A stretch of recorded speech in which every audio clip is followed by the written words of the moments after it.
This month on Focus Black Oklahoma, what's happening or maybe not happening on Greenwood Avenue during the Tulsa Race Massacre Centennial events and Juneteenth celebrations as the Greenwood Chamber of Commerce sends mixed messages. We ask what it's like covering the state's overwhelming incarceration statistics, legislation, and news as a black reporter. We'll go from the Democratic Republic of Congo to refugee camps in Uganda to Tulsa as we hear from refugees of the war-torn region. We speak with black farmers across the state who finally see relief on the horizon after enduring decades of discrimination by the U.S. Department of Agriculture. We bring up why representation matters by hearing from black media owners across the state about how black media benefits Oklahomans. Also, we highlight a new streaming series called BLERDs, which brings the representation of black nerds to the surface, portraying the lifestyles of black folks who love pop culture. All this and more coming up on Focus Black Oklahoma. Support for Focus Black Oklahoma comes from Tulsa Opera, announcing Greenwood Overcomes, featuring life-affirming statements sung by black opera singers. Tickets and more on May 1st and 2nd performance dates at tulsaopera.com.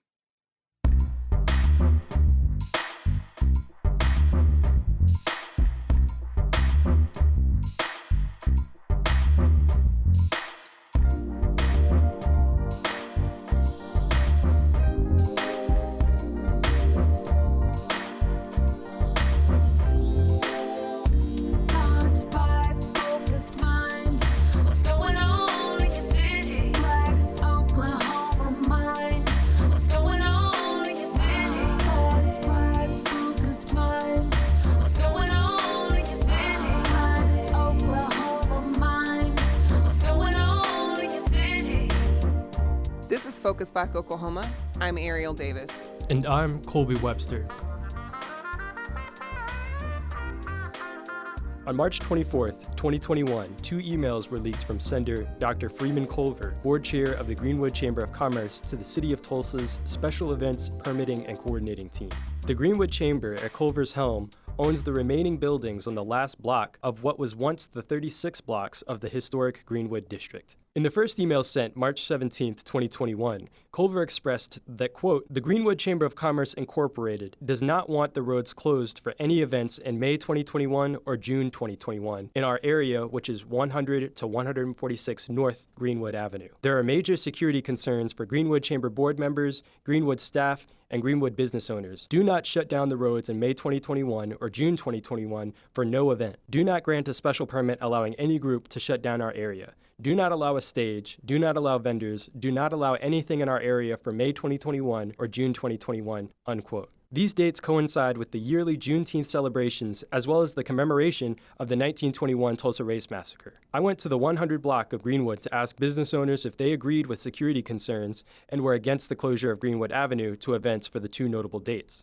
Cindy Cosper of the Black Wall Street T-shirts and souvenir shop says the emails were intended to call attention to security concerns of business owners on the street. The circulation of the email is false. The pretense behind circulating the email is false. It's malicious. It is to bring somewhat type of shame to the Greenwood Chamber because that's not what the entire email was about. What the email was actually sent for to the city of Tulsa was to get them to come down here. She wants the city to take another look at sidewalk infrastructure on the block, more police presence on Greenwood to ensure safety for shoppers, and for construction to not interfere with business operations as more people visit for the festivities. That email was sent to essentially say, if you're not going to come down here and make sure that it's safe, make sure that it's passable for people, then we're not going to allow you to come on our portion of the street. Willie Sells, owner of T's Barbershop, has been on the block since 1985. He says street closures paralyze the block and make it harder for his clientele to park and make it to his business. So we know the blow of closing the street off. Some of the new tenants don't know. It may help them for that day. Ty Walker of Wanda J's restaurant says he's somewhat indifferent. They want to be flexible to make business work regardless of what's happening on the street. Customers will call and say, well, I can't get in. You know, well, you go around this way, you can get in. Or you park at the end where they got it blocked off and we'll bring it to you. So it's more than one way to skin a cat. It don't make us one way or the other. Regina Woods of the Lock Shop has less of a problem with street closures and events on Greenwood. She's more interested in the broader picture of community coming together. There's a battle for control in this little block. And it's sad because we should all be coming together to honor our ancestors and their hard work. And with this being the only thing that's left here, you would think we would be able to come together. She says the events don't affect her either way, but she'd like to know more about events that are happening before they occur. We love to see great positive things going on here. I think this year with the street wanting to keep it open was more of a security concern. Vanita Cooper of Silhouette Sneaker Shop says she's confused about the whole situation.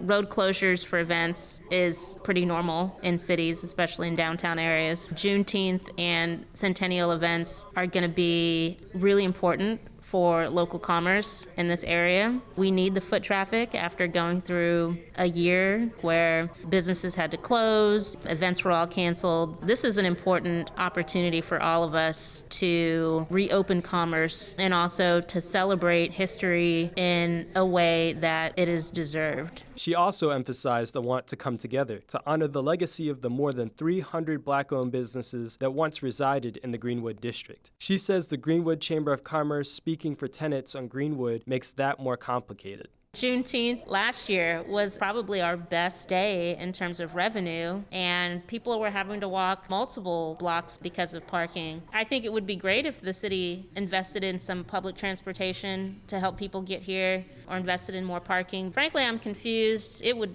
greatly benefit us to be able to have these events, and I think that there are some businesses where these events would be a lifeline for them. Brick and mortar is tough for restaurants, it's tough for retail. We all need this. During my interview with Cooper, the Greenwood Chamber of Commerce sent a press release seemingly stating the opposite of the leaked emails, which read, quote, "The Greenwood Chamber of Commerce Incorporated supports all African American cultural heritage events in the Greenwood district and requests the city of Tulsa provide security for public events," unquote. The press release re-emphasized the concerns of Cindy at the Black Wall Street t-shirt shop, of poor sidewalks, not enough lighting, and a lack of security. However, citizens note that new lights have been on the street for some time and that Greenwood Avenue at the 100 block has little to no sidewalks in any level of disrepair. Also, in Tulsa, property owners are responsible for sidewalk repairs and maintenance.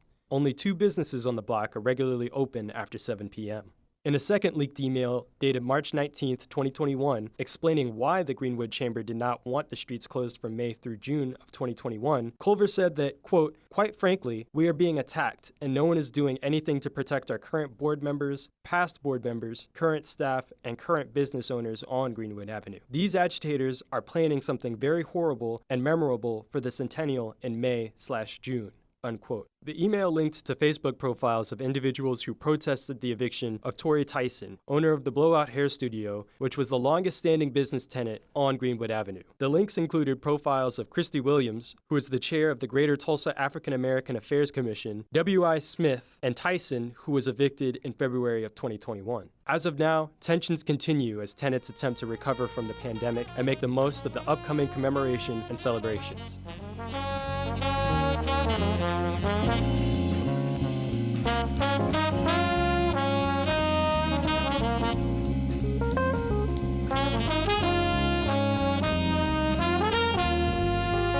Covering criminal justice as a Black journalist in Oklahoma can be challenging, especially in a state that has one of the highest incarceration rates in the country.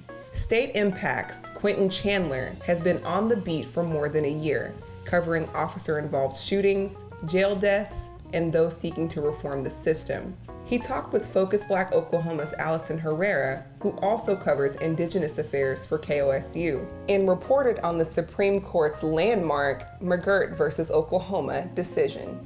I'm Quentin Chandler. I am the State Impact criminal justice reporter, and I've been here about 3 years. I'm actually from Oklahoma. You've covered a number of officer-involved shootings of Black people in Oklahoma. Given that, there's a lot of calls for police reform, how has that affected you as a Black reporter, especially in the wake of last Sunday's shooting of Daunte Wright?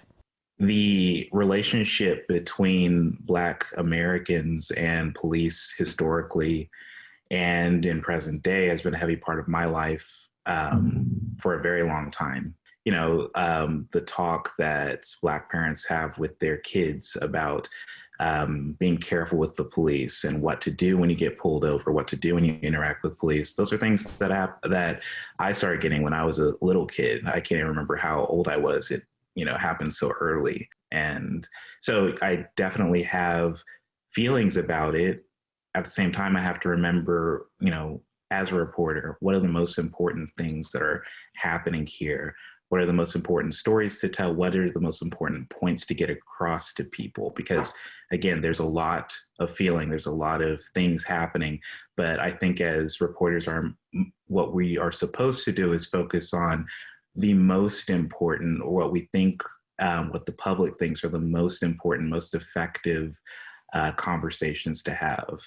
When you reported on, I think it was just recently, Stavian Rodriguez and Benny Edwards, just in the last few months, what have you tried to highlight, or what have you tried to tell our listeners and our readers about their own personal story and about their interaction with police officers? I think the most important things were who they were as people. I think one thing that journalists have gotten wrong in years past is focusing just on police narratives.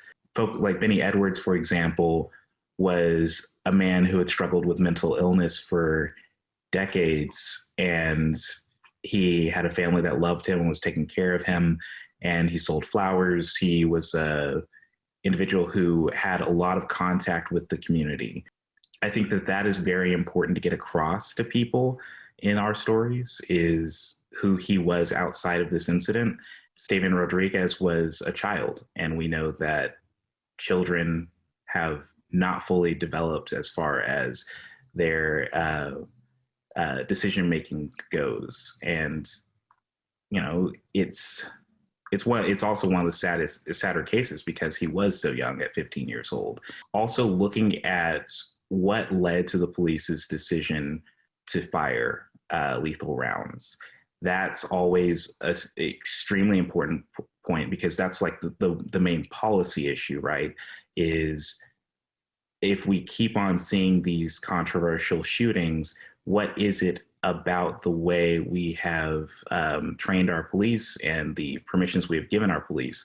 You said other journalists have gotten it wrong. Can you talk, what do you mean by that?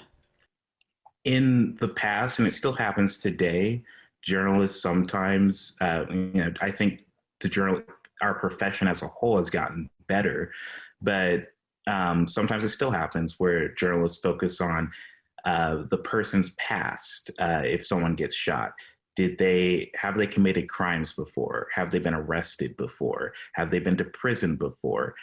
And sometimes there might be some kind of benefit to bringing some of that context into a story, but a lot of times it has nothing to do with why they were shot on that particular day. And what it does is color that person as someone who maybe, it's like putting your thumb on the scale a little bit. You write and report about lots of different aspects of Oklahoma's criminal justice system. Can you talk about how you report on a beat that gets so much attention from lawmakers, district attorneys, and those who want to influence policy in the state?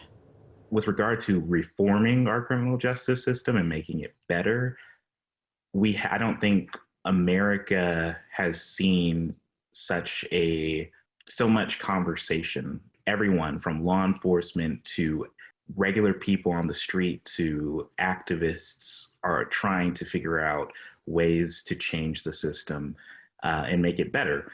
It's a little difficult. You have to listen to a lot of the different people who are involved, and there are a lot of different problems it's a system. There are a whole lot of different problems in a whole lot of different parts of it. It's the same thing journalists and other beats do. Focus on the facts, see what story the facts tell, how they tie to the bigger picture, and go from there to talk to the people who have the most pertinent things to say.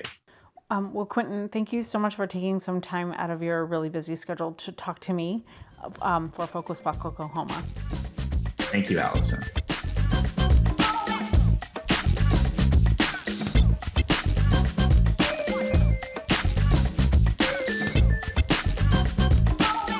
And now, headlines from across the state. On March 27th in Oklahoma City, an inmate took a correction officer hostage at the Oklahoma County Detention Center. The inmate took the officer's radio and keys and freed 37 other inmates. Live video of the events was streamed on Twitter from inside the detention center. Inmates were protesting conditions that included backed up toilets, no working water, moldy showers, and bed bugs. A 2008 report by the U.S. Department of Justice echoed these issues, along with staffing and inmate supervision problems.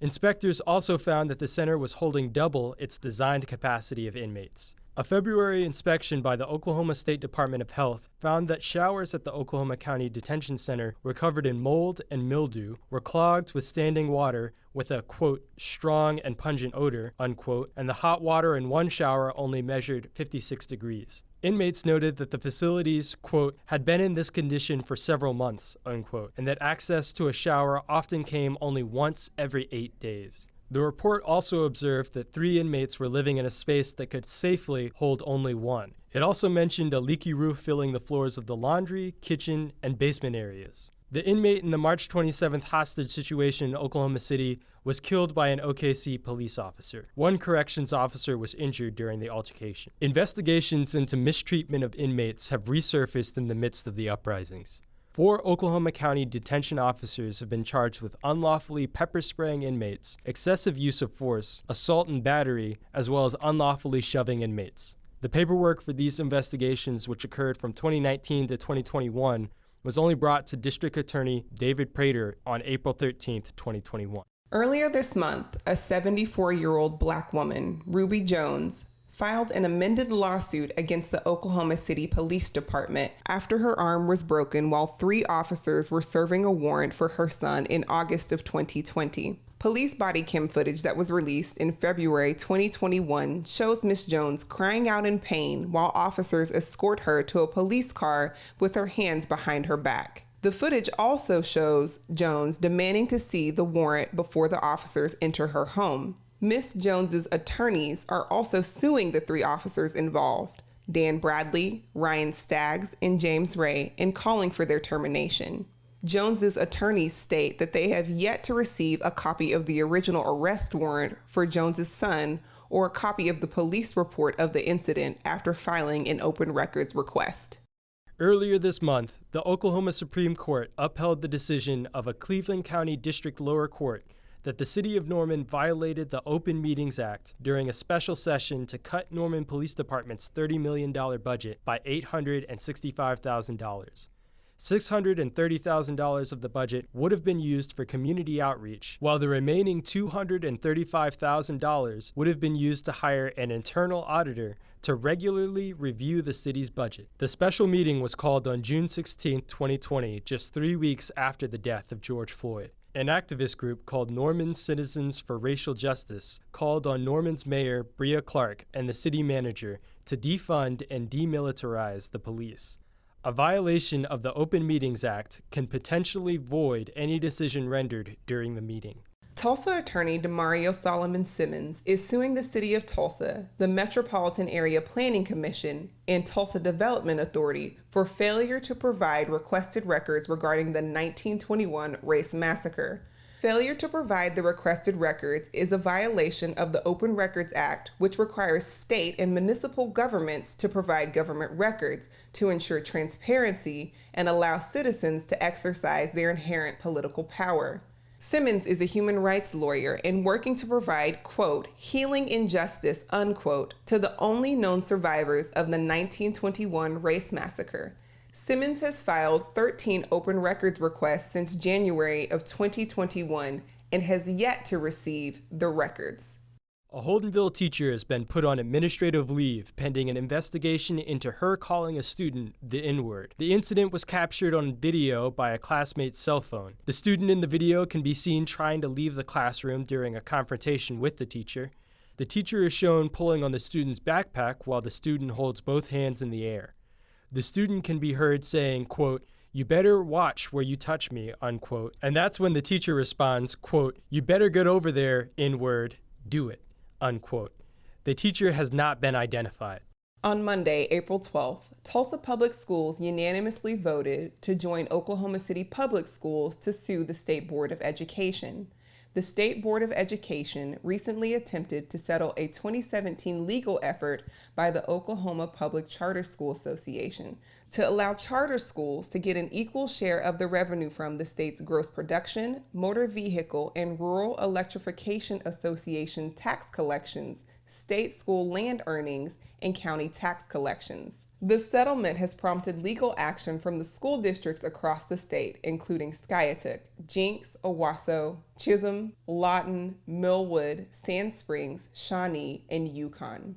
Superintendent Joy Hoffmeister objected against the state board's decision, as did the state's own legal counsel. OKCPS is seeking a restraining order and temporary injunction to block a reallocation of revenue that currently only flows to traditional schools. Tulsa Public Schools Board of Education issued a written statement after the unanimous vote to take legal action against the state, saying, quote, "Tonight's action stems from the state board's recent and unexpected 4-3 vote to resolve the 2017 litigation and redistribute local and state dedicated sources of revenue to charter schools, including virtual charter schools like EPIC, effective July 1st, 2021.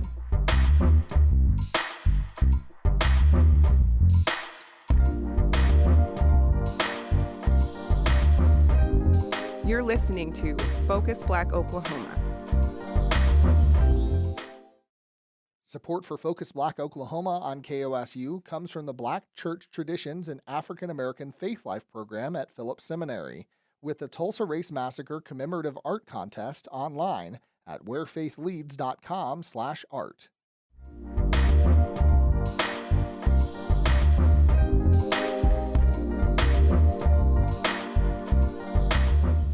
Black farmers have faced decades of discrimination at the hands of the U.S. Department of Agriculture, which has denied them loans and other aid. A discrimination lawsuit promised vital debt relief, but many didn't get it. Now, despite some partisan resistance, black farmers and other disadvantaged groups are getting billions in debt relief and help. Harvest Public Media's Seth Bodine reports. The newest stimulus bill includes $4 billion in debt relief and an additional $1 billion for assistance that black farmers have been waiting on for decades. But it didn't come easy. 49 senators voted to strip or reduce the aid. Republican Senator Lindsey Graham was at the forefront of that effort. As reparations, what does that got to do with COVID? But for John Boyd Jr., who heads the National Black Farmers Association, it makes perfect sense. He says black farmers are facing extinction, and the pandemic has made the situation worse. When animals are facing extinction, Congress puts laws in place until their numbers come back up. But here we are, been saying the same thing for the past 30 some odd years. And Congress has been slow to act. In the 1990s, many black farmers were promised debt relief. That's part of a $1 billion settlement with the USDA, but many didn't get that money. Willard Tillman heads the Oklahoma Black Historical Research Project. He says while the lawsuit paid out money to some farmers, no internal changes were made to root out racism. I do not know where anybody was reprimanded for anything that they had done during that time. Drusilla James is a rancher in Wowoka, Oklahoma. She says she tried to get assistance from the Farm Service Agency to clear her land, but when she went into the office, the answer would always be the same. No assistance is available. None. Come back later, and you go back later, you get the same response. Nope, nothing's available. Maybe in about 3 to 6 months, maybe next year, and you go over there so often, you already know the answer. With the lack of support, James had to work full-time at the UPS to support her ranch. She was saving money, up to $20,000 just to do work on her land. Now she wants to expand and buy the 130 acres across her street, but she can't afford it, and she feels like she can't turn to the Farm Service Agency. You could only be told no so many times till you're really discouraged from doing anything. James isn't the only one having a hard time getting loans. Bristow, Oklahoma rancher Dre Williams tried countless times to get assistance before finally wrangling a small loan. Oh, I kept on and kept on and kept on, and finally, I got a loan for some cattle. Even with cattle, it was a fight to get land to go along with it. He says he hopes the $1 billion in technical assistance in the relief bill makes it easier to access loans in other USDA programs. But ultimately, the change comes down to the local level. You can make all the changes you want, but the employees, the person that's running that office, you can't change them. You can't change their mentality. Farmer John Boyd Jr. remains optimistic and says the relief package is a good start, but he's calling on Ag Secretary Tom Vilsack to do more. The first thing Secretary Vilsack needs to say is the United States Department of Agriculture is open for business for black farmers and farmers of color too. Vilsack is setting up an equity commission at the USDA, and Boyd and others are calling him to address systemic racism in agriculture. Seth Bodine, Harvest Public Media.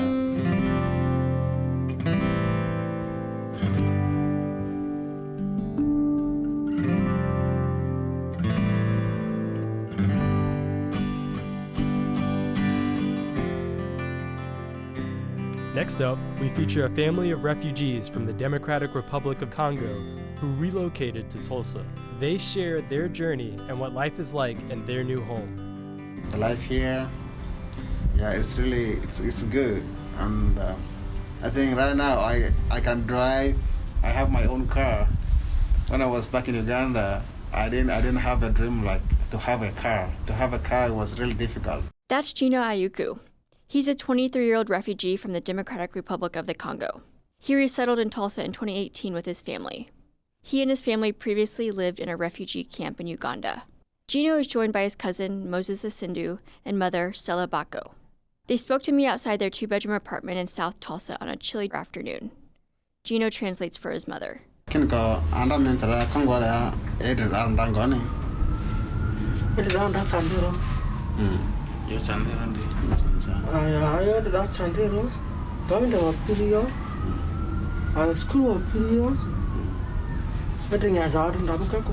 Gino explains about life in the DRC.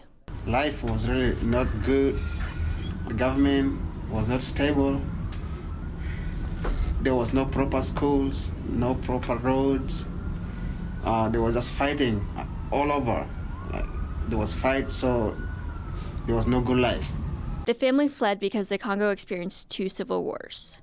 During what is known as the Second Congo War, government forces supported by Angola, Namibia, and Zimbabwe fought rebels backed by Rwanda and Uganda. At least 3 million people died during the war that took place in the late 1990s to early 2000s. A peace deal was reached in 2002, and a transitional government took over in 2003. Still, violence continued, including against civilians. The fighting was like in the middle of the country. So when the fight came close to the area, and then they had no choice but to run to Uganda, to the border. The family was transferred to a refugee camp in Uganda. They spent 16 years at the camp. Uganda hosts more refugees than any other country in Africa. Gino, Moses, and Stella say life in the camp was very hard. The family is made up of 9 people. At various points, the family received a single bag of maize to last them 1 month. The World Food Program says the government gives refugees plots of land to cultivate. But as the number of refugees grows, the plots gradually become smaller. This leads to increased food insecurity. The refugees were from different countries. Some were in South Sudan, some were in Kenya, some were in Burundi, some in DR Congo, Ethiopia. They were different. And then there were very many put in a settlement. In a camp. So it was congested. A lot of people. So then life was also not easy. There was no proper food, no proper education, then no proper Medicare. So things were hard. It took 3 years for them to undergo the interview process with the United Nations Refugee Agency. That's known as UNHCR. In 2019, UNHCR reported there are 26 million refugees around the world. A refugee is defined as someone who has been forced to flee his or her country because of persecution, war, or violence. They often can't return home. They called us for the first interview. We did good, and then we were just more than ready to come. we were ready, yeah. Many countries were taking refugees, including Sweden, Norway, Canada, and Belgium.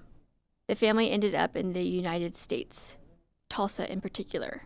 So when they sent me an email that I'm coming to Tulsa, Oklahoma, and then I started looking for the world map to locate where Tulsa is, because when I was in my high school in Uganda, they were talking, like when my teacher was teaching me in geography, they were talking about places like California, Colorado, New York City. Yeah, those were the popular places I know. Still, Gino, Moses, and Stella and the rest of their family have made a life in Tulsa. Both men work and hope to obtain their GEDs and go back to school. Stella has had some health problems and misses her English classes due to the pandemic, but she remains upbeat. Says Moses, Yeah, we are doing good. We can work, but in other places, sometimes it's very hard to find a job. For Focus Black Oklahoma, I'm Christy Eaton reporting from South Tulsa.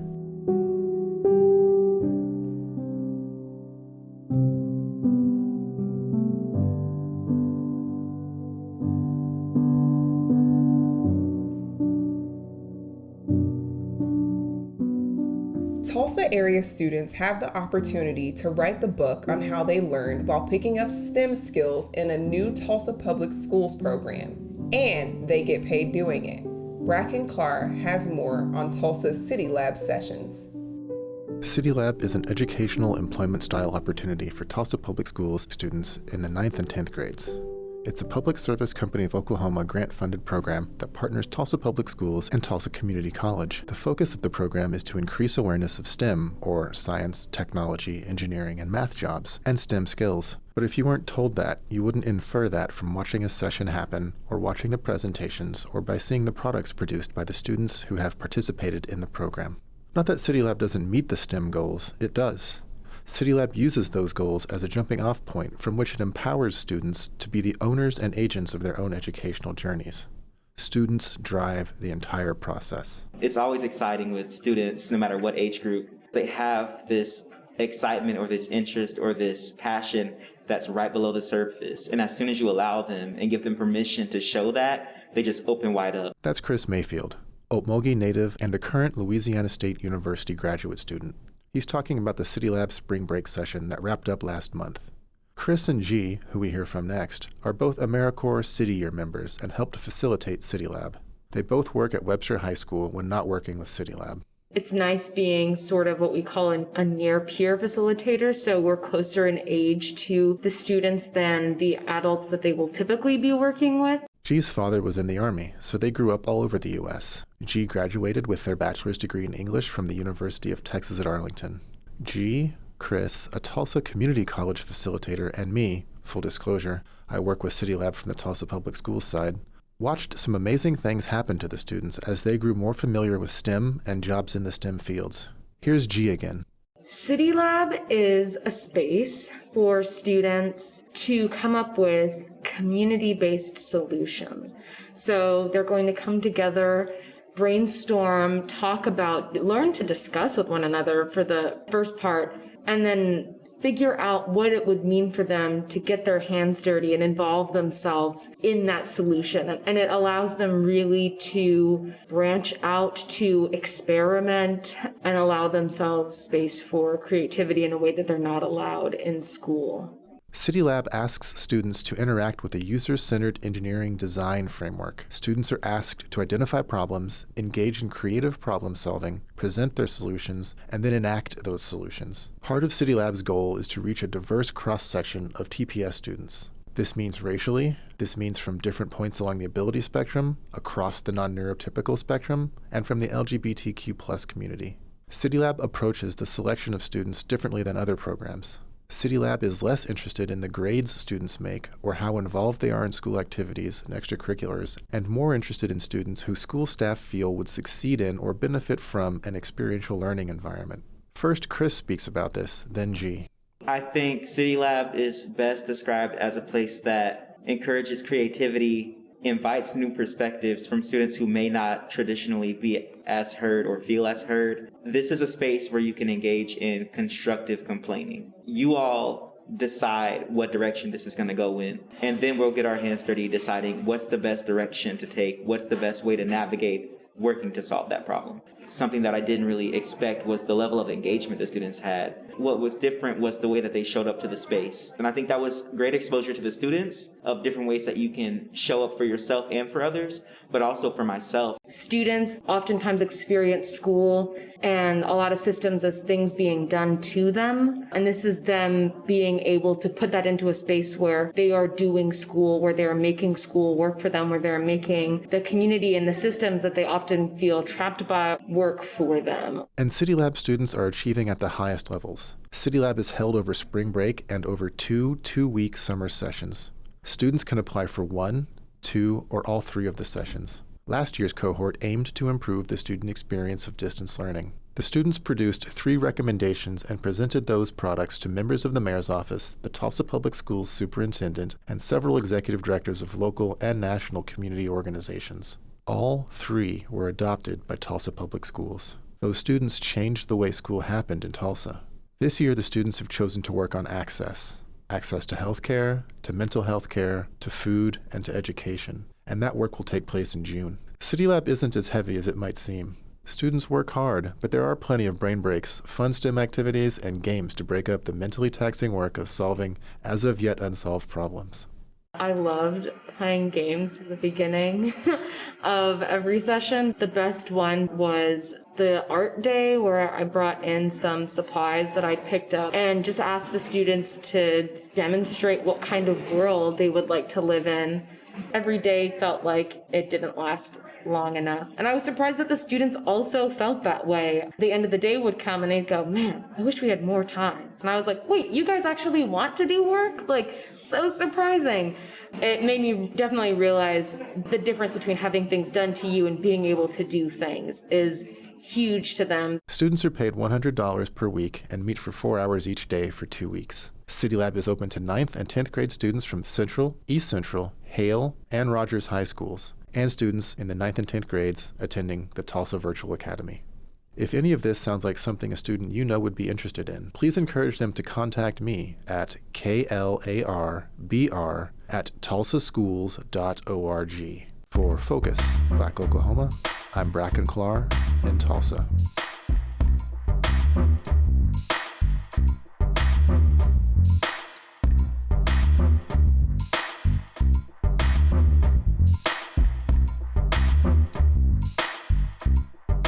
You're listening to Focus, Black Oklahoma.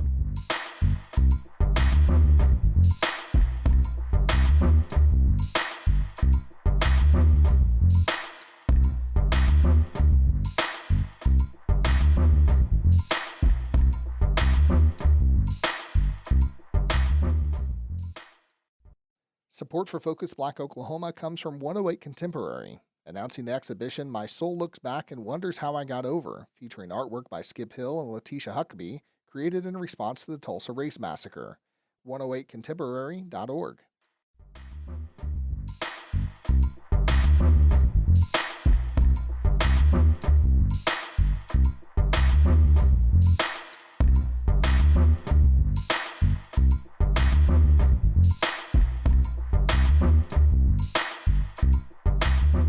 Owners of several black media outlets in Oklahoma share the inspirations, struggles, and intended impacts of starting and running their companies. Negro Spiritual 121 has the story. Most media companies in the United States are owned and operated by non-melanated people, white people. Media companies focus solely on elevating the stories of the black and brown experience in America are few and far between. One must intentionally search for news media covering the experiences of people of color that doesn't consist of sports, negativity, or entertainment news. Oklahoma is home to several black media sources that have a presence beyond the boundaries of sports and the stages of entertainers. 4 of those media outlets and the people who run them are Fred Jones of the Oklahoma Eagle, Russell Perry of Perry Broadcasting, Bobby Eaton of Eaton Media Services, and Nehemiah Frank of the Black Wall Street Times. These men explain what inspired them to start or get involved in black media services. First, we hear from Bobby Eaton. I realized that there wasn't a lot of black media at all. Communication sucked. I decided to open up a radio station. I've seen a lot of good results by giving information to the community and people within the community. That's what made me decide to go ahead and do a radio station. It's a place and it's a hub where everybody in the community can come and express themselves by giving a voice to the voiceless. Next, we hear from Fred Jones. The late Ed Goodwin, who was, of course, the brother of Jim Goodwin and editor for the Oklahoma Eagle, would come out to Phoenix, Arizona, work for my high school teammate, a guy named Wayman Tisdale, and I call him Uncle Ed. He would always tell me, what are you going to do when the basketball stuff is over? And I was like, well, I'm a broadcast journalism major, so I'll probably go into that field. And he said, well, just come back and work for the Eagle. And then once I moved back to Tulsa, I ran into him at a restaurant. He was like, well, I'll see you at the paper next week. Need some time to get settled. I wrestled with it for a minute, and then I just decided, why not? And now, Nehemiah Frank. One of the things I noticed was the sharp decline of historic black newspapers across the country. The second the internet became a bigger tool for news media, that's when I started to notice a decline. We didn't see any representation of black journalists in the mainstream media or white spaces. I wanted to be one of those people making stories that impact black people accessible. And lastly, Mr. Russell Perry. I didn't know that I was starting a black media company. I worked part-time while I was in high school at a newspaper. That exposed me to the print media. Went off to school. When I came back, this is in the 50s, which was very limited for blacks. That's what I knew. I knew printing, and so I went back to work for the newspaper and ended up owning 50% of it. That was my beginning. Operating a media company is hard. And operating a black media company is even more difficult. Fred Jones, website and social media editor for the Oklahoma Eagle, which was founded in 1922, states the greatest lesson he's learned.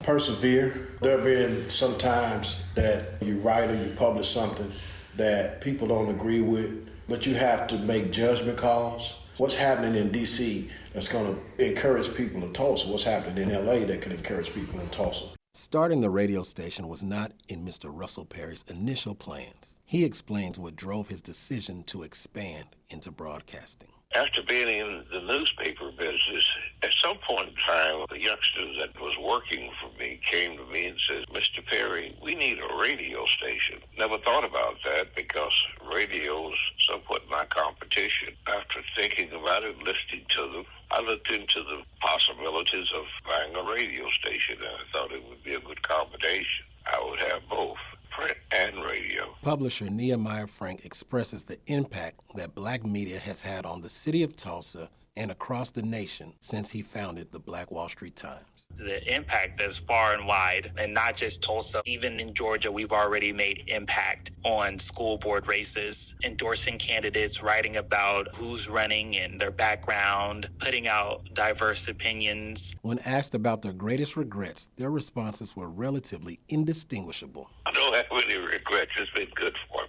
It's a challenge every day. But the community has supported me, and each community that we have been in, they've supported us. It's been a good experience. My greatest regret is that I didn't launch the webpage the first time I came to the Eagle. This is my second run. I've been back 4.5 years now. I don't really feel like I have any regrets. I knew I was going to be making some mistakes and that I would just have to learn from them and move forward. The state of Oklahoma benefits from the variety of ways in which these companies engage and inform residents. Multiple black media outlets in other markets could be powerful tools for black advancement. Nehemiah Frank offers advice to those who wish to start media companies. You just got to start it. As crazy as that sounds, they might have started with $300 to start a decent website and just build. The primary goal of these media companies is to make a difference in the lives of the people in their communities. Bobby Eaton elaborates. I'm not the type of person that would be upset if there were other black radio stations opening up, because it's needed. That black information needs to get out there where people can hear the history, know about it, and hear something that they've never heard before. Black media success, summed up in one word. My favorite word, as my people know over here, is consistency. Faith. Don't go into anything without believing that that you won't succeed. For Focus Black Oklahoma, I'm Negro Spiritual 121 in Oklahoma City.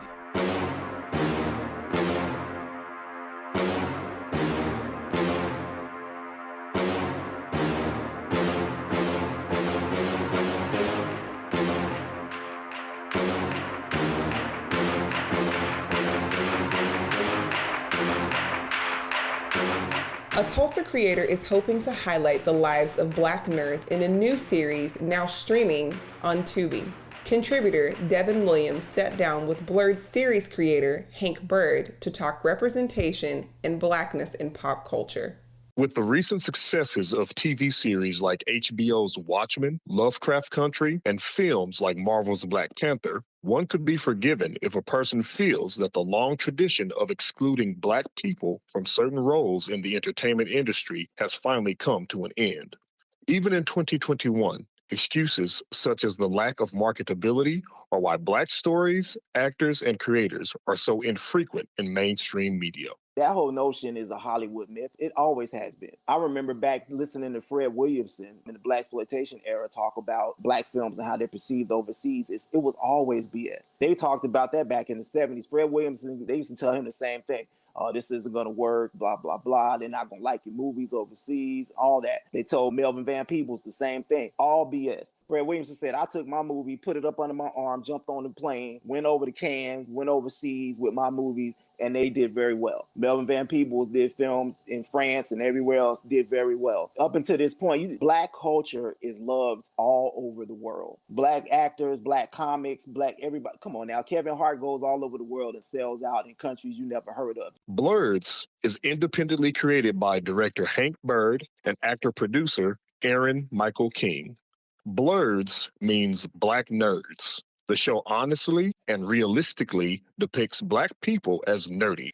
Hank details his disdain of cliched depictions of nerddom throughout pop culture. In popular culture, when we see nerds, we're caricatures. I love Big Bang Theory, but let's be real, those are caricatures. When you see Black nerds, you think about Urkel, you think about Lamar Latrell from Revenge of the Nerds, and you think about other nerds in pop culture. They are caricatures. We don't run around with suspenders on, and we don't talk like this, and we don't, we're always pushing up our glasses in every 5 minutes. We work out. We go to the gym. We date. We marry. We have girlfriends. We have jobs. We don't sit in the basement smelling like farts all day. We actually have a life. So the show explores that part of it, the realism of, even though our world is fantastical in some parts, it explores the realism of that. So what I see is just a lack of representation when it comes to us. We don't sit around reading comic books all day. We don't sit around playing video games all day. We do enjoy those things. But what I wanted to present with the show was that we have lives. You can hear the pride in Aaron Michael King's voice as he describes the subtlety of BLERD's characterizations and storytelling. It's real good. I remember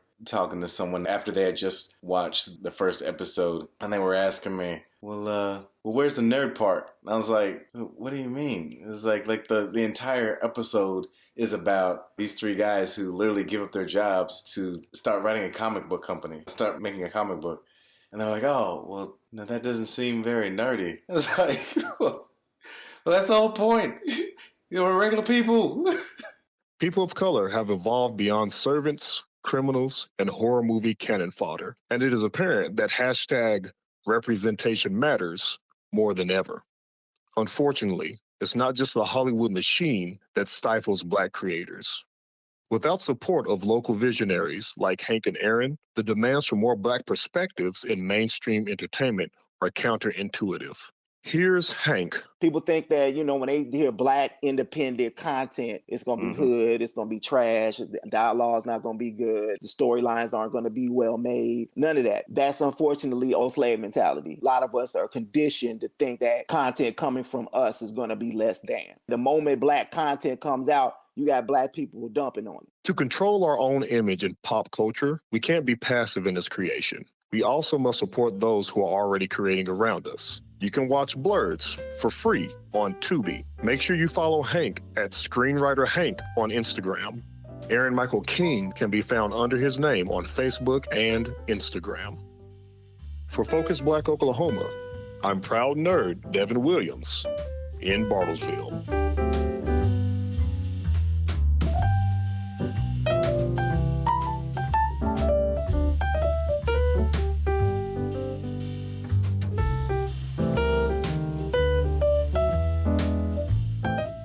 finally, in observance of National Poetry Month, here is Tulsa poet Mia Wright.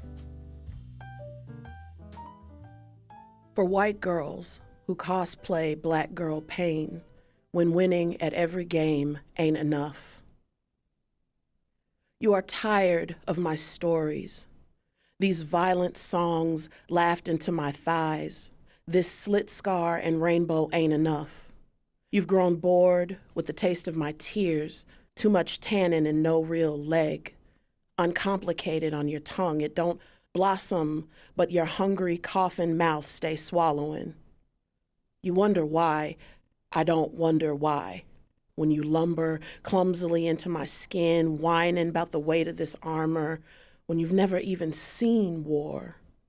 You wonder why I'm so heavy, how I'm not breaking from the heat. I watch you try me on while you think no one sees. Watch your mindless discovery because I make it look just easy enough.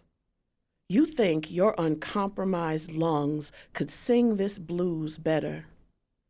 You get a vocal coach, a so-called imagination, a Nina Simone discography, and you call that empathy. You try to picture what it must feel like, all those guns and histories of rejection aimed at you, ready to fire. All the femme fatales in the movies look like you, so you could handle it, right?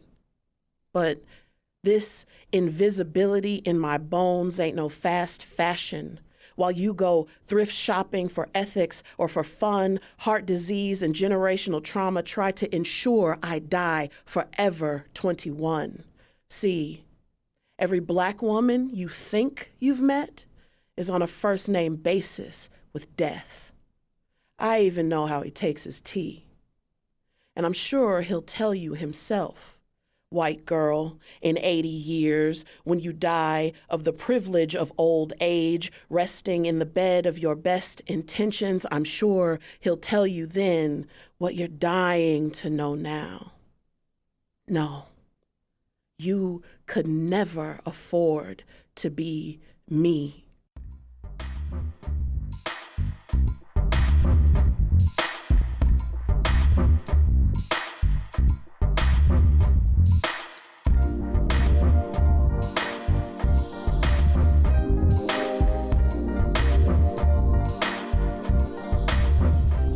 Focus Black Oklahoma is produced in partnership with KOSU Radio, Tulsa Artist Fellowship, and Tri-City Collective. Our theme music is by Moffat Music. Focus Black Oklahoma's executive producer is Quresh Ali Lansana. Our associate producers are Bracken Clark and Ali Shah.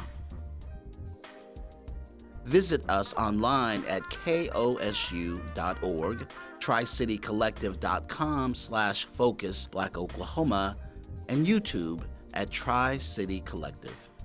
You can follow us on Instagram and Twitter at Focus Black OK. You can hear Focus Black Oklahoma on demand for free at kosu.org. FBO is also available on Apple Podcasts, Spotify, Stitcher, Google Podcasts, NPR One, and NPR.org. Please download and subscribe.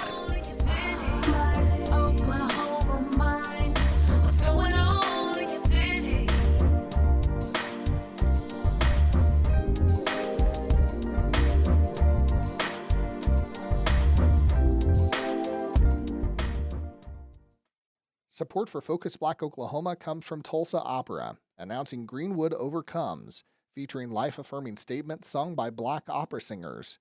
Tickets and more on May 1st and 2nd performance dates at tulsaopera.com.